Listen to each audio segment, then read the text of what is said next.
everyone.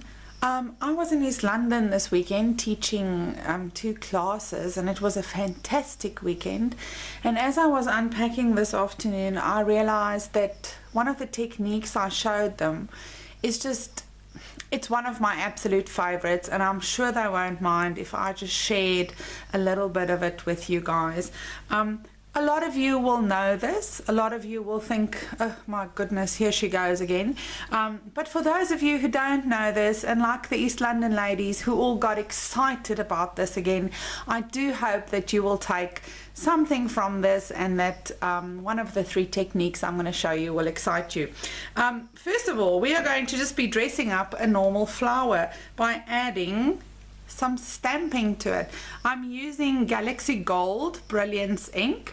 It's a small little dewdrop, but you can use any ink, it doesn't matter. You can use black, you can use silver, whatever. I was just going to use gold embossing powder, so I thought let's keep everything in the same color family.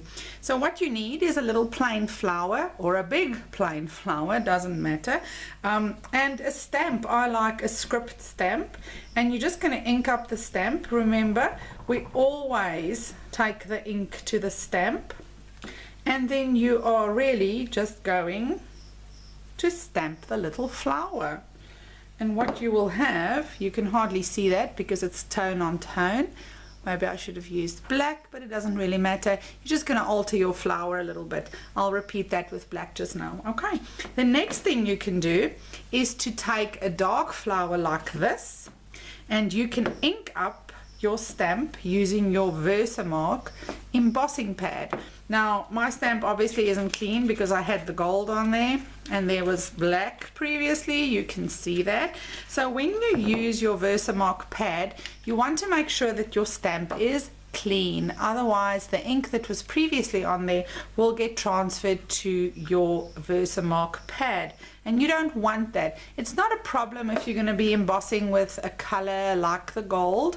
I'm going to be using Tsukineko gold embossing powder, but if you're going to be using clear embossing powder, that will be a bit of a problem, because now your detail won't be clear anymore. It will actually be whatever the last color of ink was on your stamp. So what I'm going to do to clean my stamp, I am literally just going to take some water from a misting bottle, and I'm going to wet a cloth.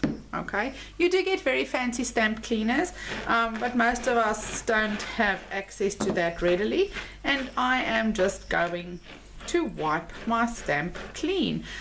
This stamp is just one that I designed a few years ago for an event. I think I did it last year when Frank was here, Frank Garcia, and I had the stamp set designed. So obviously haven't cleaned it since I've used it the last time. Hopefully I didn't use it the last time in 2015.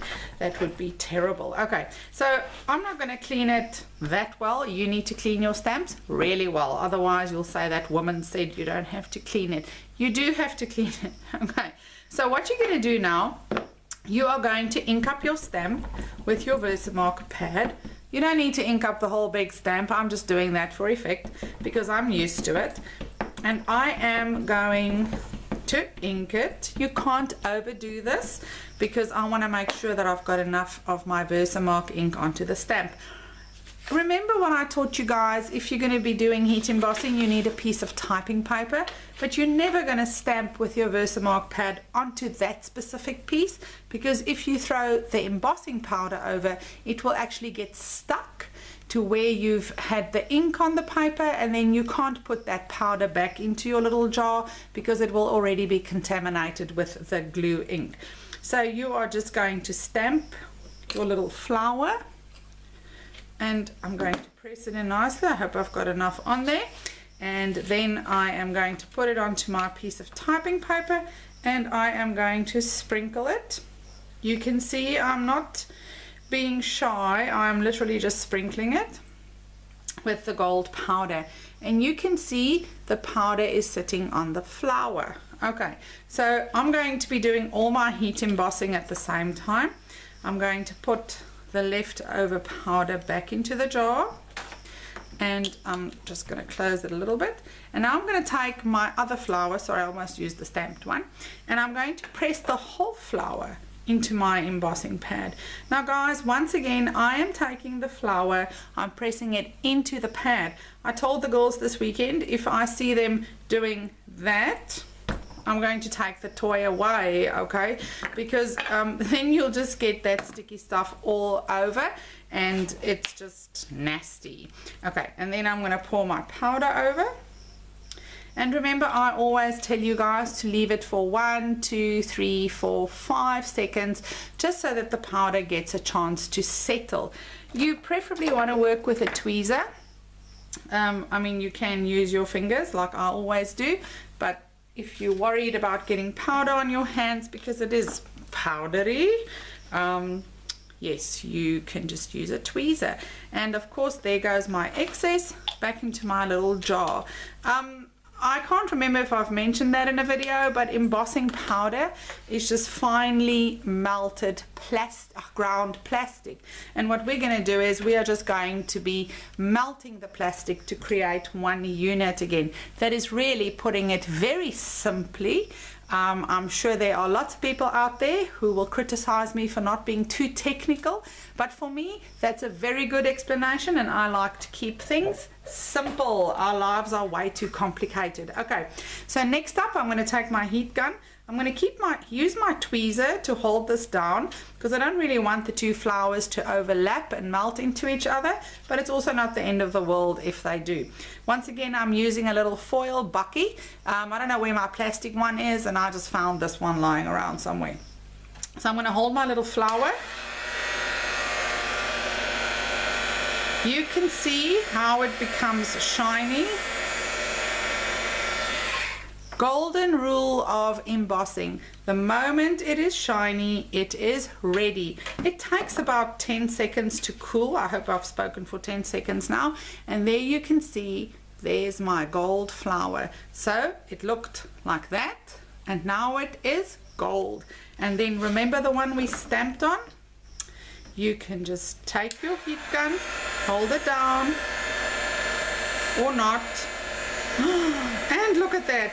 I am amazed every single time I see that. And there is an ordinary plain brown flower that has been dressed up. And there's the gold one. And I am just going to show you what this little flower looks like if I stamp it with black. Oh well, closest I can find is smoky grey, which is also fine. Ink up the little stamp and press it on my little flower, and there you have it. Okay, beautiful, quick, easy little cluster of flowers, gone from boring to absolutely fabulous. Hope you enjoyed it. Have a fantastic week, you guys, and thank you for watching my videos and for your support. I love your feedback. Let me know what I can do for you. Have a fantastic evening. Bye.